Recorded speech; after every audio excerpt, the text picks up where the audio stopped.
Welcome to Yeshiva Daf Shir sponsor Lui Nishma Sami Yakashom Leab Basitzchok. We're holding in Avoda Zara Daf Yudalef. We're starting in the top of Amud Aleph. Says the Gemara.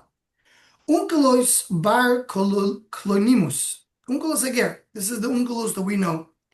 Igayer. He became a ger. We learned this in Maseches Gittin, the story, the first part of the story. How he was wondering, he asked the question, should he become a ger or not? He already became a ger. Shola Caesar Gundo de Ramoya Batre. So the Caesar sent a group of soldiers after him in order to it seems from later in the Gemara that he sent them to kill him, to take him back. So as they call him Mashchinu Bekoi, he started talking to them in Psukim, Igayer. They all became gay, they all converted to Judaism. Then he sent another group of soldiers. Don't speak there.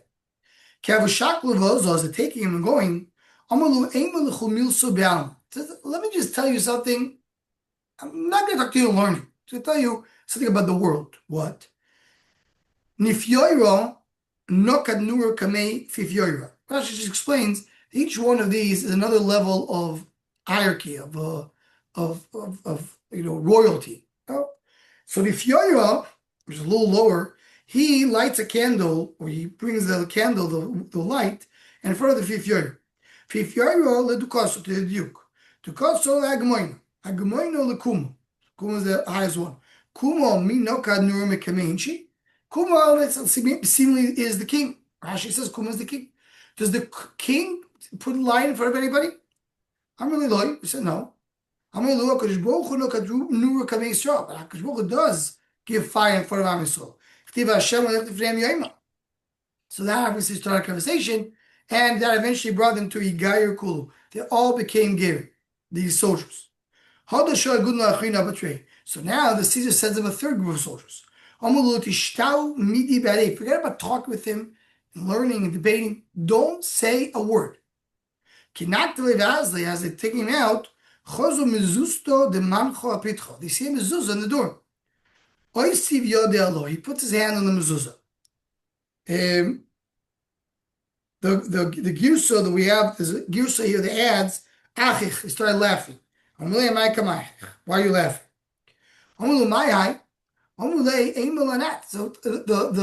So according to our Gemara, our girsa, he's telling them,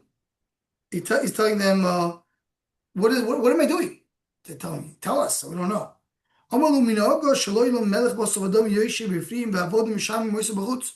Usually the king sits inside and the slaves are guarding him outside. HaKadosh Baruch Hu, he's the one who's guarding. And they became Gerim again, the third group. That's why he did not send after him. And that was basically the end of the story of Unkelos. Two interesting nekudas we have here in halacha. One is regarding kissing the mezuzah. The Darkei Moshe brings this concept of touching the mezuzah. When you leave the house, you should kiss the mezuzah. And the question is there any source to it? So someone will say the source is our Gemara. The Unkelos did it. Or maybe someone will say it's not a source because Unkelos maybe did it only in this case, not always when he left the house. The other nekuda is, do we use a mezuzah for shmira? You know that mezuzah is a shomer. Whatever, they brought a Shiloh to, I think, to Rav Vosner. Shiloh was, let's say you have a house that doesn't have Tzursa Pesach, right? For example, it's an easy way. When you have, I think, David, you showed me when you came to Lakewood, I think that was a Shiloh. When you have a door that doesn't have a doorpost, meaning the door goes straight up till the ceiling, you don't put a mezuzah over there. So, let's say you have a house that has no halacha of mezuzah. Should you put a mezuzah for shmira? And because we see over here that the mezuzah is a shayim. Interesting discussion on Allah. There's two goyim in your stomach telling who to Rivka. I mean, the way he says, here says al tikri, don't read it this way. So the shaila is that's how it was. That's how you read it, or that was the ksiv. That's an interesting discussion. But anyway, it says don't read it that way. Zaturinis Rebbe Shlei Posku Mal Shulchan. There's a Turinis Rebbe that they didn't stop on from their table. Like chazeres, or like kishus, or like tznoim. They had all different types of vegetables, right? The chazeres, the thing is cabbage, and kishut is a type of pumpkin, and tznoim is radish. Likewise, the chametz, like Shavi, they always had this this vegetable every time of the year. Why is it so great? Tznoim mechatech cuts the food into pieces. Chazel ma'apech machal, he turns it around. Kishut machim me'ayin, the kishut expands the stomach. In other words, it's good for digesting. Hi, Rabbi Shmuel says the kishu is not so good. Kecharovas, like swords. It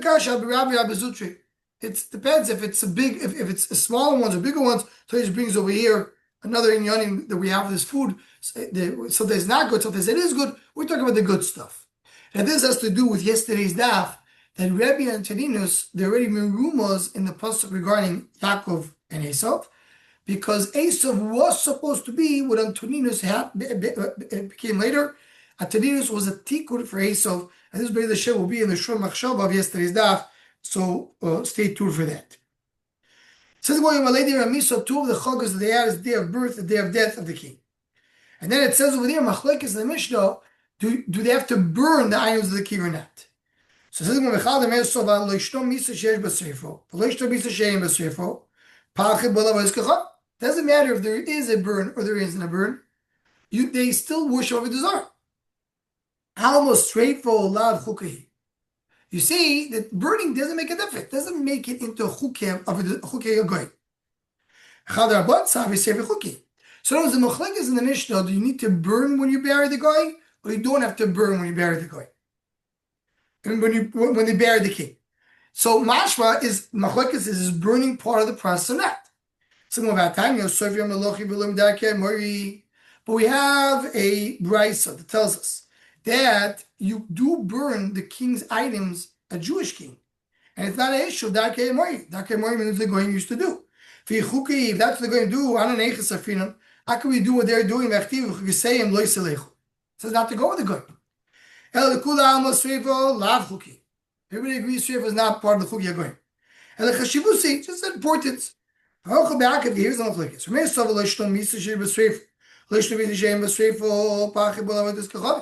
It doesn't matter if it's Yesh B'Sreifa or Em B'Sreifa, they still do it with the Zara. The Zara is always being involved when they do it for the Goyim. It's more important. They worship over the Zara. Okay, so it's a machlekes. Where do they involve with the Zara? But the Gemara says there's no issue. It's not considered to be chukei goyim. It's not a chukim. It's only chashivus b'alma. Interesting enough, Tosfos points out over here. He brings the Gemara in Sanhedrin that says that something that we used to do before the goyim started, we continue doing. So what is the Gemara asking? It says here in the pasuk. So Tosfos says a big yesod over here. Tosfos says depends why the goyim are doing. There's two types of chukei goyim. There's chukei goyim, which you're doing because of a desire. That's something that even if they started it later, it's awesome. He brings an example for the Mizbeach, the Bama, they did it for the Zara. So if they started to do it for the Zara, even though it's something that was committed to the Torah and we did it before, you have to stop doing it. Then there's another thing they do, not because of a desire, just because that's their shtus, that's what they do. So that if they started, you're not allowed to imitate them. If it's something that we did before, you can continue. Biggest cases. So one Gufa Soifim. This is, by the way, one of the issues that we have, for example, on Thanksgiving. The discussion of Thanksgiving of the Zara or not. Even if it's not of the Zara, it may be an issue of Chukei HaGoyim. Because you're not doing it for yourself, you're doing it because of that. Or you're doing it just to say thank you. So it's a discussion. You could burn for the malachim, there's no darkei moed. Shenema b'shol tamus, they're going to burn you the same way they burned your parents, their fathers. That will be the nevuah that says in Yirmiyah that you will be okay. Same you do for malachim, you do for nesim, nasi b'Yisrael. What do you burn? Mitaso, the klei tashmish of his bed, and anything they use for service. Who was a nasi? The sarf alav unkelus ager again unkelus ager shivim mone tzuri 70 mone tzuri good coins.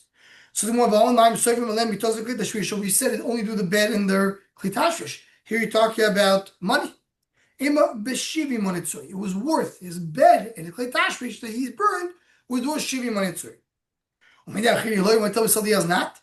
You take an animal and you remove its sinews from the leg, and it makes them oiker, which means unusable, right?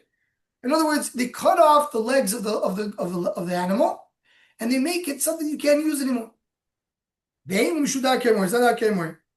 So you see over here that you do it even use it only kli tashvish, not for any animal, not only something he used.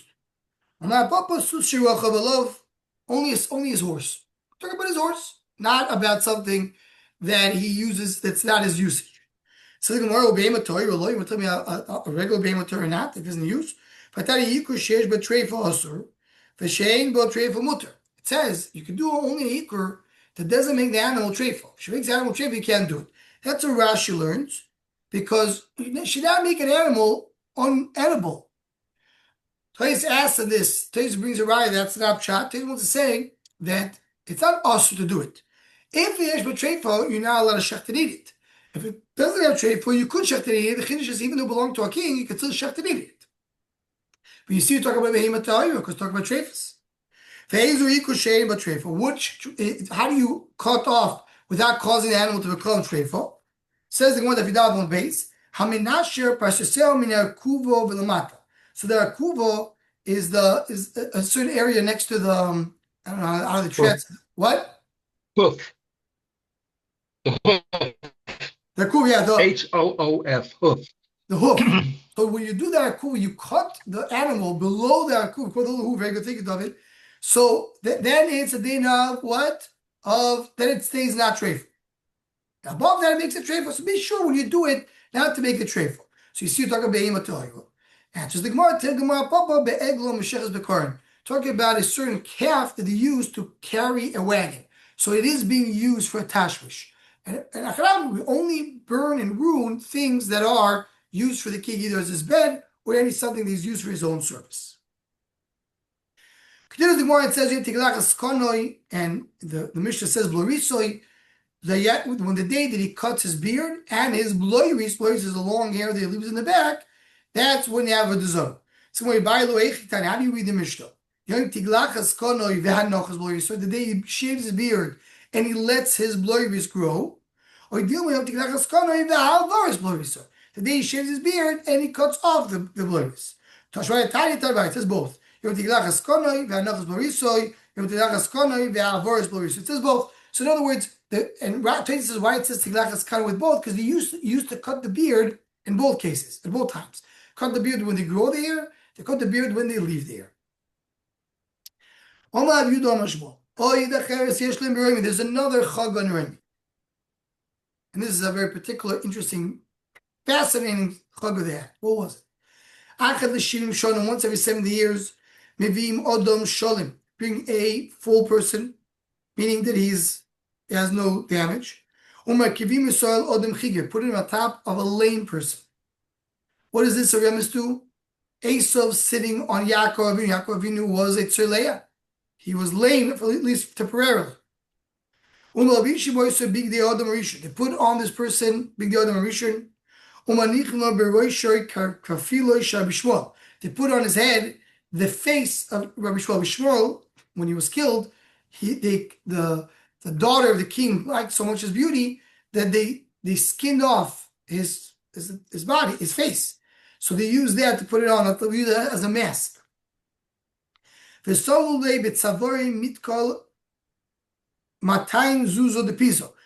on his neck the amount of time 200 zuz, which is a lot of money. Toys points out we don't have that much of the whole world. It's very exaggeration on his neck.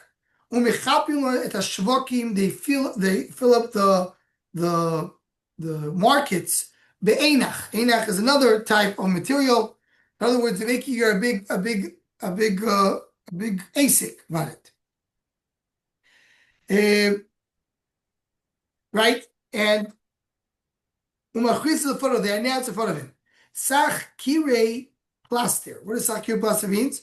Rashi says that we're talking about the what Yaakov Avinu said. The cheshbon hakitziv. Sach kirei is the cheshbon hakitz, because Yaakov Avinu wanted to tell the kates to his children. Tell the cheshbon of your kates is plaster. Plaster means it's a forgery. It's never going to happen. You're not going to have a geula. Taisus learns the pshat is what Yaakov Avinu paid to Esav to buy the prayer, right? What you paid the Esav, that is to get the prayer, that's forged. You're not getting any prayer and any brachas. Achur de Marono Zaifano, the brother of our father, meaning Yaakov Avinu, he is a Zaifan. He is a forgery. He wanted to steal the brachas. The Chamichan, whoever is seeing this procession, he sees it. The one who's not seeing it probably won't see it again because it's coming only once every 70 years. So most people will not see it again. What is the benefit of this forger, of this liar, Yaakov Avinu? He didn't get anything. Look where we have your arm soul are in Golos. And end with it. Still say, they basically admit, when Yaakov Avinu will become great, that's when Esau will fall. So Vailadin, though, to Esau, when Yaakov gets up, becomes stronger. So this has a lot of oimek and dvarim in this one. There's also many other pirush. We'll read the pirush we said was Rashi's pirush. There's many other pirush that Achronim, the context say differently what happened over here. We'll stick here today for pirush Rashi. We'll talk about this more in the Shom Machshov on the Daf. Right? The way they say the words, they're basically messing up themselves. Why? Because the way they said it, they say Achuno de Avuno, right? Achuno de Marono, the brother of our father, is a Zaifan. If they would say different order, the Zaifan means he's a forge, he's a fake. The brother, if they would say fake is the brother of her father, so that would be much better. In other words, the way you could put a comma, they say Achuno, the Marono, Zaifana. So put a comma before Achuno, Marono, Zaifana. Our father, our master is a Zaifan, is a liar, is a cheater. Interesting enough, it's very similar to what Yaakov Avinu did in the brachos, when he says Anoichi Esa B'chorecha, just would have put the comma. Anoichi Kamo, Esa B'chorecha. So here you put the comma somewhere else, has a different meaning. So this is another chagah. This chagah is not mentioned in our Mishnah. Why is our Mishnah not mentioning it? So they only mention the ones which are done every year. This is the only once every 70 years is not mentioned. That's the Romans. But the Persoi, what about the Persians? So the Gemara brings a list of Persian holidays: Motrade, Vetursake, Moranke, Umuhari. These four. I ain't the Persoi, but the Romoy. We just mentioned the Persians, the Romans. The Babyloi, what about the Babylonians? Moranke, Vankise, Bechanune, Vesaboda. These are their chavos. There's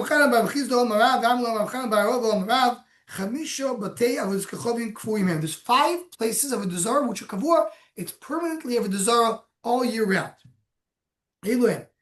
Beis Bel Bibovel, that's one. Beis Nevo Bekursi, Taroso She Bimfank, Tzrifo She Beashkeloi, and Nashro She Be'arvia. List of 5 whatever the Zara. Another one. Nidboch Shebak. Ikedami Nidbor Shebak, a different name. Yorit Shebako, Nidboch Shbein Bech, a different order. Now, Omerle Rav Chana Rav Chizdo Mike for him. What does it mean they're kavua? What do you mean you have a permanent thing? Your grandfather said, "Kvuyim leoilom tedira kulo shato, tedira kulo shato pachlo." In other words, the whole year there's a Zohar going on over there. It's not that they do chagos, they do celebrations once in a while. Every single day, that's a place of the Zohar. You mean what? you're not allowed to do business in these areas every single year. As Rashi says, Asurim b'maso v'matan loylam. You're never allowed to do business with these people.